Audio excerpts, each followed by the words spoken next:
ইসলামপুরে কালোবাজারে তেল বিক্রি, filling station ম্যানেজারকে জেল ও জরিমানা। জামালপুরের ইসলামপুরে কালোবাজারে জ্বালানি তেল বিক্রির অভিযোগে ঝর্ণা ফিলিং স্টেশনে অভিযান চালিয়েছে উপজেলা প্রশাসন। অভিযানে ঘটনার সত্যতা পাওয়ায় স্টেশনের ম্যানেজারকে জেল ও জরিমানা করা হয়েছে।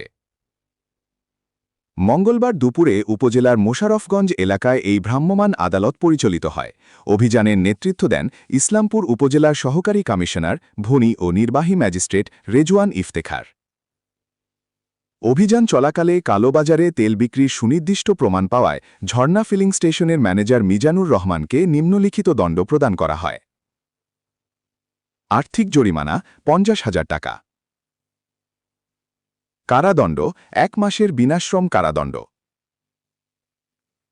নির্বাহী ম্যাজিস্ট্রেট রেজওয়ান ইফতেখার জানান, জ্বালানি তেলের বাজারে শৃঙ্খলা বজায় রাখতে এবং অবৈধভাবে তেল মজুদ বা কালোবাজারে বিক্রি রোধে এই ধরনের অভিযান অব্যাহত থাকবে। জনস্বার্থে প্রশাসনের এই কঠোর অবস্থান বজায় থাকবে বলেও তিনি হুঁশিয়ারি দেন।